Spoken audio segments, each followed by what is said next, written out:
असलकुम and welcome to my channel job world PK. आज मैं आपसे बात करूंगा कि मेरा पीएफ का एक्सपीरियंस कैसा रहा।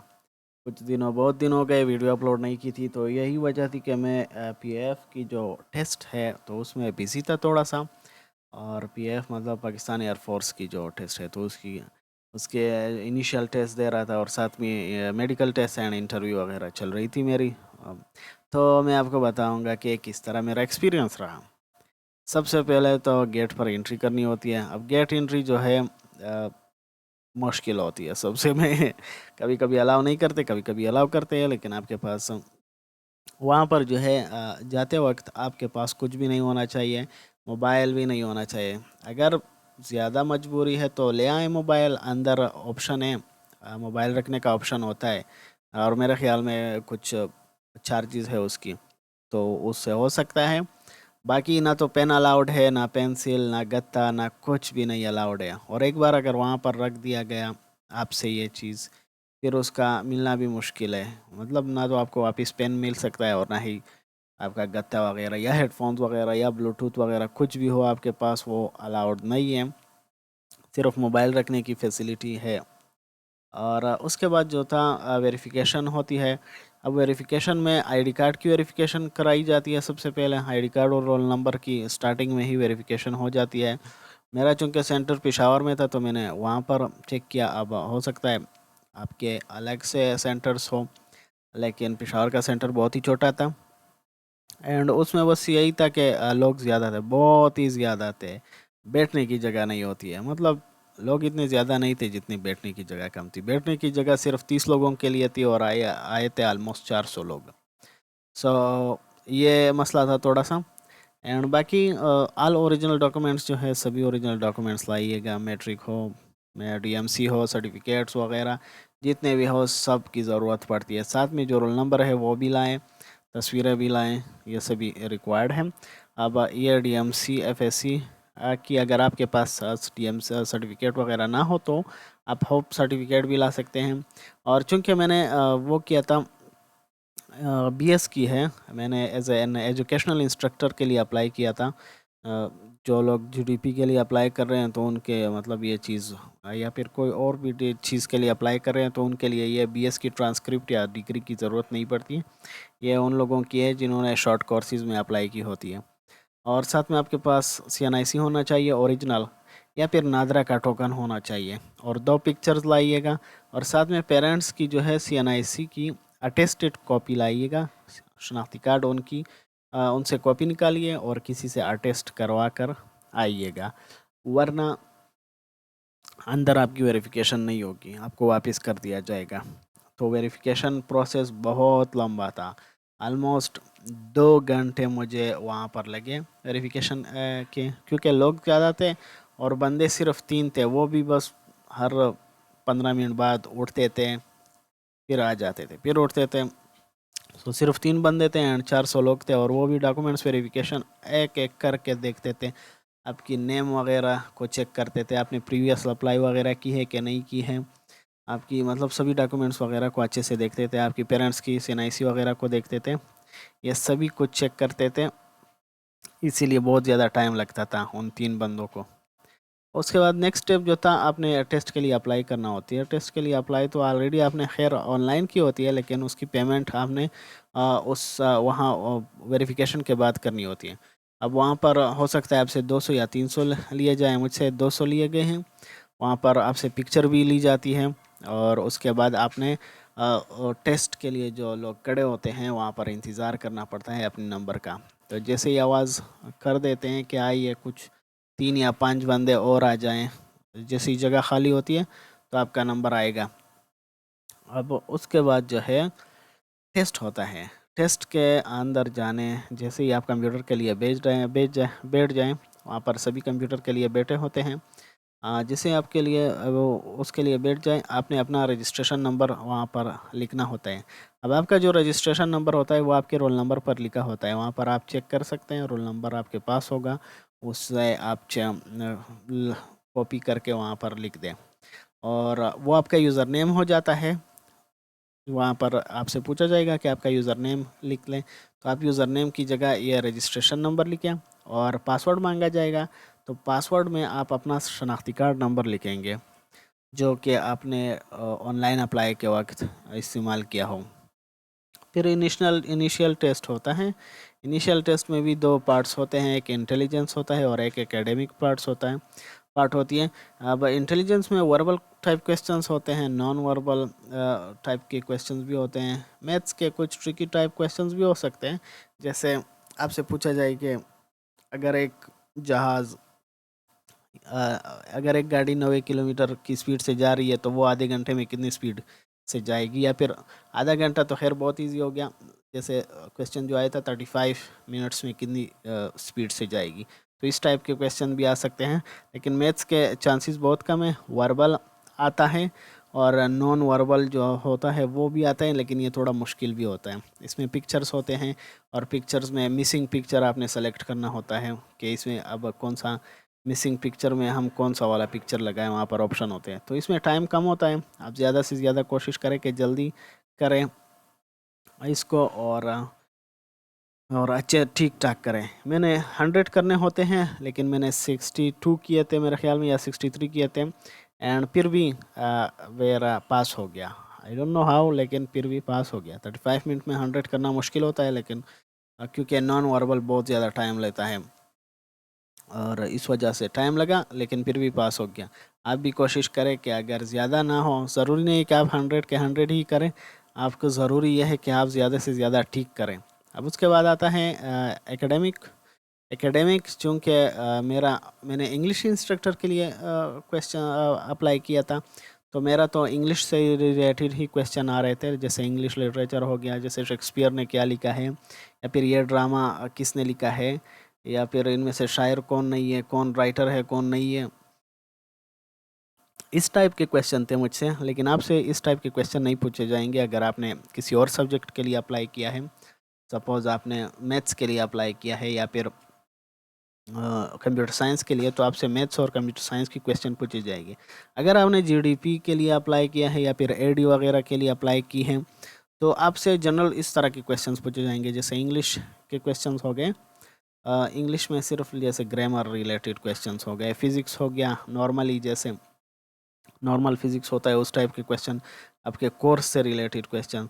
सिनोनिम एंटोनिम्स हो गया, हो सकता है आपसे केमिस्ट्री के क्वेश्चन पूछे जाए। ग्रामर, सेंटेंस करेक्शन बहुत ज़्यादा आता है और यह मुश्किल भी था कुछ स्टूडेंट के लिए। एंटो और एक्टिव वॉइस पैसिव वॉइस भी पूछे गए थे। अब इसमें टाइम ज़्यादा होता है।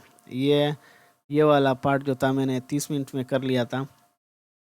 ये वाला मेरे लिए इजी था, और एफएससी स्टूडेंट्स के लिए थोड़ा सा मुश्किल होता है, क्योंकि उनसे वहाँ पर डिफरेंट टाइप के सब्जेक्ट से क्वेश्चंस आते हैं। सिर्फ ये नहीं होता है कि हमारी तरह इंग्लिश से ही पूछा जाए। सो उनके इस टाइप के क्वेश्चंस आते हैं, active voice passive voice, direct indirect, sentence correction, antonyms, synonyms, physics and maths and chemistry and bio. फिर उसके बाद नेक्स्ट स्टेप जो आया तो फॉर्म फिलिंग का था मेडिकल एंड इंटरव्यू के लिए।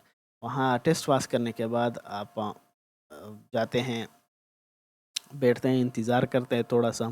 फिर उसके बाद आपसे पूछा जाता है कि सभी अपने ओरिजिनल डॉक्यूमेंट्स दें, हम कॉपी बनाएंगे उसकी। तो कॉपी बनाते हैं और साथ ही आपको एक फॉर्म भी देते हैं कि इस फॉर्म को फिल करें। उसके बाद इस फॉर्म को कॉपी शुदा डॉक्यूमेंट्स के साथ स्टेबल कर दें, और उसके बाद साथ ही उसी जो आपको फॉर्म दिया जाता है, आखिर में आपका रोल नंबर जो होता है उस पर स्टैंप लगाया जाता है पीछे की तरफ से, जिस पर लिखा होता है कि आपकी मेडिकल टेस्ट डेट कौन सी है, तो वो आपको बता दी जाती है। अब उसी दिन जब आते हैं, जिस दिन आपका टेस्ट हो मेडिकल का, तो उस दिन आपसे ये चीज़ें चेक किए जाती है कि आपकी हाइट कितनी है, वेट कितनी है, आई साइट कैसी है, कलर ब्लाइंडनेस आपकी है या नहीं है। कलर ब्लाइंडनेस वाले अक्सर वहाँ पर रिजेक्ट हो गए डायरेक्टली। उसके जैसे ही कलर ब्लाइंडनेस आपका मसला आ गया, ये बाकी आपसे बिल्कुल चेक ही नहीं करेंगे, सीधा आपको कहेंगे कि यह मुश्किल है आपका। एडियो अगर जीडीपी वाले या फिर एडी वाले जो हैं, उनके आई साइट में मसला आया तो वो नहीं हो सकते। लेकिन अगर हमारी तरह जैसे एजुकेशनल इंस्ट्रक्टर हो या फिर कोई और हुआ शॉर्ट कोर्सेज़ के लिए जिन्होंने अप्लाई की हो, तो उनकी अगर आई साइट में भी मसला हुआ तो फिर भी कोई फ़र्क नहीं पड़ता, आप फिर भी आगे जा सकते हैं। वेट एंड हाइट में भी अगर हाइट्स का तो खैर मुश्किल है, लेकिन अगर वेट में मसला आया तो आप वो आपको टाइम देते हैं कि इतने टाइम में आप अपनी वेट कम कर दें। अगर कम हुई और अगर ज़्यादा हुई तो वो कम करने के लिए कहेंगे। फिर आपकी आर्म्स एंड लेग्स को चेक करते हैं, आपको कहते हैं कि आपने सीधा खड़े हो जाएं, अपने पैरों को बंद करके खड़े हो जाएं, हाथों को एक साथ पकड़ें, वो आपको कहेंगे। और उसको चेक करेंगे कि जिनके हाथ ज़्यादा मुड़े हुए तो ना हो, तो जिनके ज़्यादा कर्व थे तो उनको भी कहा गया कि आपका चांस नहीं है, मुश्किल है कि आप हो जाए।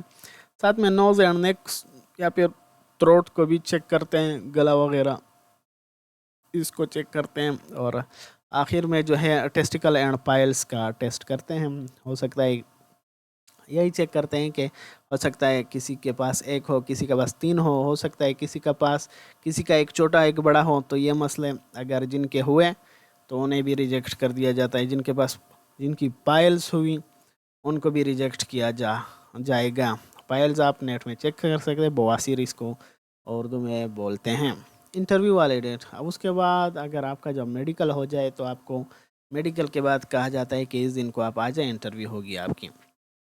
इंटरव्यू वाले दिन भी थोड़ा ज़्यादा टाइम लगता है, लेकिन आपका नंबर आ जाता है।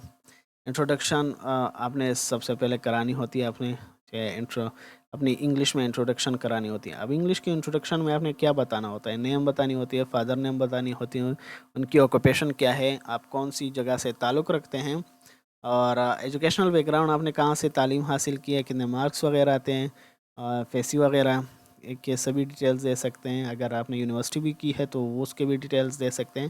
फिर अपनी हॉबीज़ एंड इंटरेस्ट भी बता सकते हैं कि मेरी हॉबीज़ क्या है, जैसे गार्डनिंग हो गई या फिर रीडिंग हो गई, ट्रैवलिंग हो गई, ये हॉबीज़ हैं। इंटरेस्ट में आप अभी बता सकते हैं कि आपका इंटरेस्ट किस चीज़ में है। सपोज़ आपका इंटरेस्ट क्रिकेट में है, सपोज़ आपका इंटरेस्ट आर्टिफिशियल इंटेलिजेंस या फिर कंप्यूटर की चीज़ों में है, न्यू टेक्नोलॉजी में है, या आपका इंटरेस्ट पॉलिटिक्स में है, ये सभी आप बता सकते हैं।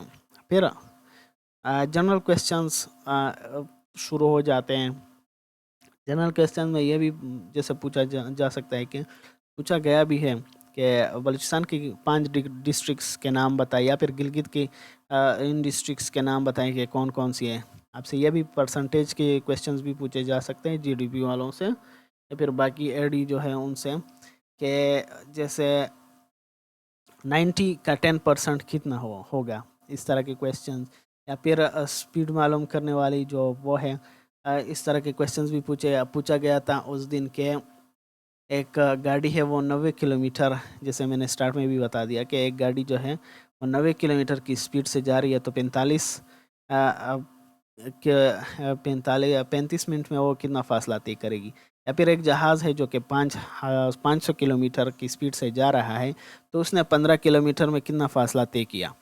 इस तरह के क्वेश्चंस पूछे गए हैं। फिर डिफेंस डे के बारे में पूछा जा सकता है आपसे, या फिर कोई और ख़ास दिन हो जिसमें जंग हुई थी, या फिर पाकिस्तान ने जंगें लड़ी हैं और उसमें जो शहीद लोग जो हैं उनका भी पूछा जा सकता है आपसे। और जहाज़ों के नाम भी पूछे जा सकते हैं आपसे कि कौन सी जहाज़ सबसे तेज़ है पाकिस्तान के पास, न्यू जहाज़ कौन सी है, सबसे पुरानी वाली कौन सी थी, और कौन सी जंग में कौन सी वाली प्लेन्स इस्तेमाल हुई थी। इस तरह के क्वेश्चंस पूछे जा सकते हैं। अनएक्सपेक्टेड टाइप के क्वेश्चंस होते हैं, मिक्स टाइप के, सबसे एक जैसे भी क्वेश्चन पूछे नहीं जाते। ये ज़रूरी नहीं है कि आपसे ये सभी पूछें, इनमें से आपसे हो सकता है 2 पूछ लें या 3 पूछ लें, और बाकी टाइप के क्वेश्चन भी पूछ लें। अब कोर्स रिलेटेड क्वेश्चंस होते हैं वो फिज़िक्स के क्वेश्चंस हैं, केमिस्ट्री के भी होते हैं, बायो के भी होते हैं, इंग्लिश के भी होते हैं। मिक्स टाइप के क्वेश्चन पूछे जा सकते हैं। जैसे फिज़िक्स में ये भी पूछा गया था कि एन गेट है वो किस तरह काम करता है। जो गेट्स आपने पढ़ी होंगी फिज़िक्स में, तो उनका पूछा गया है। केमिस्ट्री में कुछ रिएक्शंस का भी पूछा गया था। और बायो का ज़्यादातर नहीं पूछा जाता, लेकिन कभी कभी पूछ लिया जाता है, क्योंकि बायो रिलेटेड ही नहीं है ज़्यादा कन। एंड इंग्लिश का भी पूछा जा सकता है आपसे, एक्टिव वॉइस, पैसिव वॉइस, या फिर ट्रांसलेशन का जो पूछा जा सकता है आपसे। अब वो मुझसे कौन से क्वेश्चंस पूछे गए थे, वो ये थे कि इंट्रोड्यूस योर सेल्फ, मैंने इंट्रोडक्शन कर दी। फिर उसके बाद do you smoke cigarette, now translate from Urdu to English. अब कुछ टेंसेस थे जो उनने उर्दू में बोले और मैंने इंग्लिश में ट्रांसलेट कर दिया उसी टाइम। आपने ज़्यादा सोचना भी नहीं है, मतलब आप पूरा मिनट लगा दें। मैंने ऑलमोस्ट उसके ख़त्म करते ही शुरू कर दिया था। अब उनमें से एक ये था कि कराची में बारिश हो रही है, तो ये इंग्लिश में करना था। और दूसरा यह था कि कल पेशावर में बम ब्लास्ट हुआ जिसकी वजह से कहीं जाने गई। तो इस तरह के आपने डायरेक्टली जवाब देना पड़ता है। ट्रांसलेशन अगर आपकी अच्छी हो तो इम्प्रेशन भी अच्छा होगा। And talk about defence day for 1 minute in English. अब उन्होंने कहा कि डिफेंस डे के बारे में 1 मिनट के लिए बात करो इंग्लिश में, या फिर या फिर ये बताओ कि फेवरेट मेमोरेबल डे आपकी कौन सी है। एक ख़ास दिन के बारे में बताओ, इंग्लिश में बोलो और 1 मिनट के लिए बोलो। फिर साथ में ये भी पूछा गया कि ऐसे के टाइप्स कितनी है। ये आपसे नहीं पूछा जाएगा, क्योंकि जिन्होंने इंग्लिश के इंस्ट्रक्टर के लिए अप्लाई की है शॉर्ट कोर्सेज में, मुझ उनसे ही पूछा गया। ये ज़रूरी नहीं कि आपसे भी पूछे जाए ये सवाल, क्योंकि मैंने इंग्लिश के इंस्ट्रक्टर के लिए अप्लाई किया था, तो उस वजह से मुझसे ये पूछे गए हैं। आपसे वो पिछली बार जो मैंने आपको बताया पिछली स्लाइड में, ये वाले आपसे इस टाइप के क्वेश्चन पूछे जा सकते हैं अगर आपने एज एन एजुकेशनल इंस्ट्रक्टर के लिए अप्लाई नहीं की हो। तो मुझसे टाइप ऑफ ऐसे का पूछा गया। डिफ्थोंग्स क्या है, ये भी इंग्लिश रिलेटेड चीज़ हैं। और ये भी पूछा गया कि कश्मीर या गिलगित बल्तिस्तान के प्राइम मिनिस्टर्स के नाम बताएं, या सिंध गवर्नर के नाम बताएं। तो इस टाइप के क्वेश्चंस पूछे गए मुझसे, और बस इतना ही था। और साथ में ओवरऑल ये बताऊँ चाहूँगा कि ज़्यादा टाइम लेता है, बहुत ही स्लो प्रोसेस होता है, और स्टाफ बहुत बहुत ही कमी है उनके पास। और चीज़ों की, अशिया की, या फिर कह सकते हैं कि ये कमी है, जगह की कमी भी थी उनके पास। तो स्टाफ की कमी भी है। और ज़्यादा पीएफ, क्योंकि पीएफ है, ये आईएसएस भी आर्मी वाले नहीं हैं, तो इस वजह से इनके पास इतना फंड भी मेरे ख्याल में नहीं होता कि वो इस सब को सही कर लें, या फिर इतना स्पेस भी इनके पास नहीं होता। सो बाकी पंखे, हाँ, पंखे ने बहुत ज़्यादा मसला कर दिया था, क्योंकि वहाँ पर पंखा नहीं था हाल में, और एसी भी काम नहीं कर रहे थे, और वो भी बंद पड़े थे। तो काफ़ी गर्मी थी, और मेडिकल टेस्ट भी चल रहा था। तो बस आज के लिए इतना ही। अगर कोई मसला हो आपको, या कोई और कुछ पूछना है, तो आप मुझसे पूछ सकते हैं।